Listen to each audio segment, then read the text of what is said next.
Hello बच्चों, कैसे हैं आप लोग। उम्मीद करते हैं कि आप लोग बेहतर होंगे। आज हम लोग 10th क्लास बायोलॉजी का पहला लेसन लेके आए हैं। आप लोग इसको ध्यान से समझें। लेसन का नाम है पोषण। इसके बारे में हम लोग को पढ़ना है, तो चलिए देखते हैं क्या होता है। इसमें सबसे पहला टॉपिक है जैव प्रक्रम, जिसको इंग्लिश में लाइफ प्रोसेस कहते हैं। ठीक है, आप लोगों के बुक्स में एक परिभाषा दे रखा है, वे सभी क्रियाएं जिनके द्वारा जीवों का अनुरक्षण होता है उसे जैव प्रक्रम कहते हैं। ठीक है, यानी जिस क्रिया द्वारा जीवों का मेंटेनेंस होता है उसे ही हम लोग जैव प्रक्रम कहते हैं, लेकिन ये उतना हमें पल्ले नहीं पड़ता है। चलिए इसके बाद का जो कि सटीक डिफिनेशन उसके बारे में बात करते हैं। देखिए,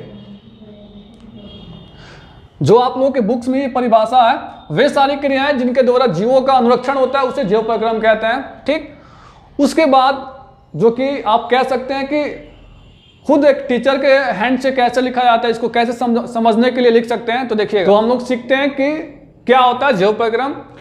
तो जीवों को जीवन यापन करने के लिए जितनी सारी क्रियाएं करनी पड़ती उसे सम्मिलित रूप से जैव प्रक्रम कहते हैं। आप सोचिए कि आप जीव है, आपको जीवन यापन करना है, तो आप क्या क्या करते हैं। तो जाहिर सी बात है, आप खाना खाते हैं। खाना खाने को और उसका उपयोग करने को हम लोग कह सकते हैं पोषण। क्या कह सकते हैं? पोषण कह सकते हैं। ठीक, तो पोषण एक जैव प्रक्रम है, क्योंकि इसको करेंगे तभी हम जिंदा रह सकते हैं। उसके अलावा क्या है जी? श्वसन। अगर हम श्वसन नहीं करेंगे तो कैसे जिंदा रह सकते हैं। उसके अलावा परिवहन, हमारे शरीर में बहुत से ऐसे पदार्थ हैं जिनको एक स्थान से दूसरे स्थान तक पहुंचाना जरूरी होता है। मान लीजिए कि हमारे कोशिकाओं में कार्बन डाइऑक्साइड गैस बनता है, उसको फेफड़ा तक लाना पड़ता है, जिसके जरिए फेफड़ा उसे बाहर निकाल लेता है। फेफड़ा में जो ऑक्सीजन होता है उसे कोशिकाओं तक पहुंचाना पड़ता है, जिससे वहां पे ऊर्जा का फॉर्मेशन होता है। तो यानी कि बहुत से ऐसे पदार्थ है जिनका परिवहन करना आवश्यक होता है। तो परिवहन भी एक जरूरी जैव प्रक्रम है। ठीक, उसके अलावा हमारे शरीर में बहुत से बेकार के पदार्थ रहते हैं, उनका शरीर से बाहर निकालना आवश्यक होता है, जिसे उत्सर्जन कहते हैं। और इन सभी क्रियाओं को एक साथ हम कह सकते हैं कि सब के सब क्या है? लाइफ प्रोसेस है, जैव प्रक्रम है। अगर ये नहीं होगा तो कोई भी जीव होगा वो मर जाएगा। ठीक, तो जीवों को जीवन यापन करने के लिए जितनी सारी क्रियाएं करनी पड़ती है उसे एक साथ जैव प्रक्रम कहते हैं। और जैव प्रक्रम में क्या है? पोषण, श्वसन, परिवहन, उत्सर्जन इत्यादि। ठीक है, अब इस लेसन में हमें पढ़ना है पहले पोषण के बारे में, फिर अगले लेसन में पढ़ना है श्वसन के बारे में, फिर उसके बाद परिवहन, उत्सर्जन और भी सारे, इन सबके एक एक चैप्टर बन रखे हैं। तो चलिए हम लोग पहला स्टार्ट करते हैं, पोषण। ठीक है, पोषण स्टार्ट करने से पहले हम लोग सीखते हैं कि पोषक तत्व क्या होता है। चलिए यहाँ पे हम लोग सीख लेते हैं पोषक तत्व क्या होता है। फर्स्ट पेज पे पोषक तत्व क्या होता है, देखिएगा आप लोग। पोषक तत्व क्या होता है? तो पोषक तत्व देखिएगा, हम लोग जो खाना खाते हैं उसको भोजन कहते हैं जी। और भोजन के ना मुख्यतः दो घटक होते हैं। पहला हो जाएगा आपका पोषक तत्व। क्या हो जाएगा बाबू? पोषक तत्व। और दूसरा हो जाएगा आपका अपशिष्ट पदार्थ। क्या हो जाएगा? अपशिष्ट पदार्थ। अब आप लोग कहेंगे सर ये पोषक तत्व क्या होता है, अपशिष्ट पदार्थ क्या होता है? तो देखिएगा, पोषक तत्व क्या होता है? तो भोजन में उपस्थित वह तत्व जिसको हमारा शरीर अवशोषित कर लेता है उसे कहते हैं पोषक तत्व। और जो शरीर हमारा नहीं रख पाता, जिसको मल के जरिए बाहर निकाल लेता, उसको बोलते हैं अपशिष्ट पदार्थ। तो फिर सोचने वाली बात यह है कि सर ये पोषक तत्व तो अवशोषित हो जाता है, लेकिन ये होते कितने प्रकार के होते हैं? अगर ये शरीर अवशोषित करता है तो क्या इनका कोई ना कोई काम है बॉडी में? तो हाँ, ये पोषक तत्व होते हैं 5 प्रकार के। कितने प्रकार के? 5 प्रकार के। थोड़ा सा आप लोग गौर करेंगे। पोषक तत्व 5 प्रकार के होते हैं। अब पोषक तत्व के बारे में हम जानते हैं कि पोषक तत्व क्या होते हैं। तो पोषक तत्व भोजन में उपस्थित वह तत्व होते हैं जिसको हमारा शरीर अवशोषित कर लेता है। अब पोषक तत्व 5 प्रकार के होते हैं। कौन कौन?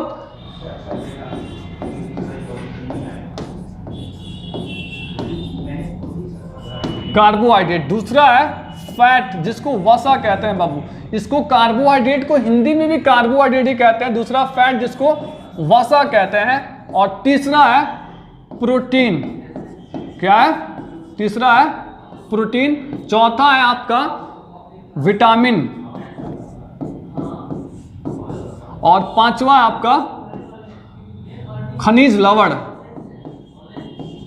खनिज लवण यानी ये हमारे भोजन के पोषक तत्व है जो हमारा बॉडी अवशोषित कर लेता है। फिर इनका कोई काम होता है क्या? तो हाँ, इनका कोई काम होता है। इसका काम होता है बॉडी में ऊर्जा देना। क्या? ऊर्जा देना। इसका भी काम होता है बाबू ऊर्जा देना। ये हमारी बॉडी को ऊर्जा देता है और ऊर्जा के जरिए ही हम किसी भी काम को कर पाते हैं। ठीक है, अगर हमारे शरीर में ऊर्जा नहीं रहेगा तो हम नहीं कोई भी काम को कर पाते। यहां तक जब हम सोते हैं तो मेरा दिमाग काम कर रहा होता है, दिमाग सपना देखता है, तो सपना देखने के लिए दिमाग काम करता है और उस समय भी हमें ऊर्जा चाहिए होता है। ये बात अलग है कि एक जो श्रमिक होता है, काम करने वाला व्यक्ति होता है, उसको ज्यादा ऊर्जा की आवश्यकता होती है, जबकि एक ऑफिशियल जो वर्क करता है उसको कम ऊर्जा की आवश्यकता होती है, लेकिन ऊर्जा चाहिए होता है। ठीक, और ये ऊर्जा भोजन के किस पोषक तत्वों से मिलता है? तो कार्बोहाइड्रेट और वसा से।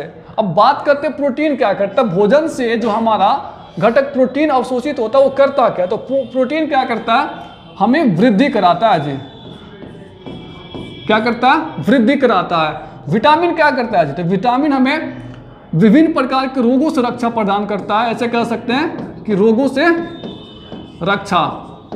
अब आप लोग बोलेंगे सर विटामिन रोगों से रक्षा प्रदान करता है, तो हाँ, आप लोग बोलेंगे कैसे? तो अगर आपके शरीर में विटामिन ए की कमी हो जाएगी तो आपको एक बीमारी होगी जिसका नाम है नाइट ब्लाइंडनेस रतौंधी। अगर आपके शरीर में विटामिन बी की कमी होगी तो आपको एक बीमारी हो जाएगी जिसका नाम है बेरी। अगर आपके शरीर में विटामिन सी की कमी हो जाएगी तो उसके चलते आपके शरीर में एक बीमारी को जिसका नाम है स्कर्वी। इसी प्रकार से अलग अलग विटामिन की कमी से हमारे शरीर में अलग अलग प्रकार के रोग होते हैं। तो इसका मतलब ये हुआ कि विटामिन जब हमारे शरीर में मौजूद रहेंगे तो हमें रोगों से रक्षा मिलेगी। यानी विटामिन क्या करता है? रोगों से रक्षा प्रदान करता है। खनिज लवण क्या करते हैं जी? खनिज लवण भी हमें रोगों से रक्षा प्रदान करते हैं। क्या करते हैं? रोगों से रक्षा प्रदान करते हैं। आप बोलेंगे कैसे? तो अगर आपके शरीर में फास्फोरस कैल्शियम की कमी हो जाएगी तो आपका हड्डियां कमजोर हो जाएगी। ये फास्फोरस और कैल्शियम क्या है? तो खनिज लवण है। अगर आपके शरीर में लोहा की कमी हो जाएगी तो आपको एक रोग हो जाएगा जिसका नाम है एनीमिया। तो आप इसका मतलब ये नहीं कि ये वाला लोहा लेके आप लोग खाने लगे, नहीं। वो लोहा हमारी विभिन्न प्रकार के खाद्य पदार्थों में मौजूद रहते हैं। जैसे पालक हो गया, पालक में लोहा पाया जाता है, उसके जरिए हम लोग मतलब लोहा ले लेते हैं और हमारे अंदर क्या बोलते हैं एनीमिया नहीं होता है। ठीक, हमारे जो केला है, केला में भी लोहा पाया जाता है। तो अलग अलग प्रकार के विटामिन खनिज लवण विभिन्न प्रकार के खाद्य पदार्थ में मौजूद रहते हैं। तो हम लोग देखें क्या कि ये है क्या पोषक तत्व और ये है उनका कार्य। ठीक है, तो देखिएगा ये इसलिए लेता है ताकि सब कामों को किया जा सके। ठीक, अब हम आगे बढ़ते हैं।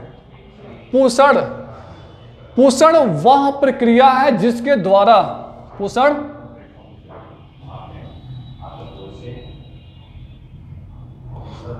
वह प्रक्रिया है जिसके द्वारा कोई जीव भोज्य पदार्थों से पोषक तत्व प्राप्त कर अपने शरीर के विभिन्न कार्यों को करता है। यानी पोषण एक प्रक्रिया है जिसके द्वारा कोई भी जीव भोज्य पदार्थों से पोषक तत्व प्राप्त करते हैं, जो हम अभी सीखे हैं, और उसको प्राप्त करके शरीर के विभिन्न कार्यों को करते हैं। तो इस पूरे प्रोसेस को हम लोग बोलते हैं पोषण। यानी पोषण वह प्रक्रिया है जिसके द्वारा कोई जीव भोज्य पदार्थों से पोषक तत्व प्राप्त कर अपने शरीर के विभिन्न कार्यों को करते हैं। ठीक, चलिए अब हम देखेंगे पोषण के प्रकार। क्या देखेंगे? पोषण के प्रकार। तो पोषण के प्रकार में अगर हम बात करें तो पोषण दो प्रकार के होते हैं, और सबसे पहला है स्वपोषण और दूसरा है परपोषण। और परपोषण का हम लोग विषम पोषण भी कहते हैं। क्या बोलते हैं? विषम पोषण। अब सोचने वाली बात यह है कि सर ये स्वपोषण ऑटोट्रॉप्स होते क्या है? तो देखिएगा स्वपोषण क्या होता है। पोषण की वह विधि जिसमें कोई जीव अपना भोजन स्वयं तैयार कर लेता है उसे कहते हैं स्वपोषण। क्या कहते हैं? उसे कहते हैं स्वपोषण, और इस प्रकार के जीव को कहते हैं स्वपोषी। क्या कहते हैं? स्वपोषी। तो देखिएगा यहां पर पोषण दो प्रकार के होते हैं, स्वपोषण, परपोषण। और बात करें स्वपोषण का,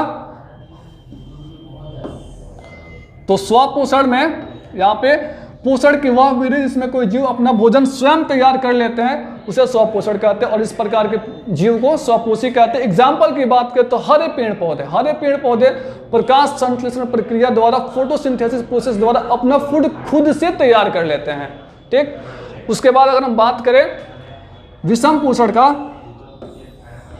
या परपोषण का, तो देखिए यहां पर पोषण की वह विधि जिसमें कोई जीव अपना भोजन स्वयं तैयार नहीं कर पाता है बल्कि अपने भोजन के लिए दूसरे जीवों पर निर्भर रहता है, तो इसे कहते हैं परपोषण या विषम पोषण। अब बात आता है कि सर परपोषण में एग्जाम्पल बताइए, तो एग्जाम्पल में जैसे मनुष्य, हम लोग अपना भोजन खुद से तैयार नहीं कर पाते हैं। आप लोग बोलेंगे सर हम तो अपना भोजन खुद से तैयार कर लेते हैं, फिर हम कैसे हो गए परपोषण?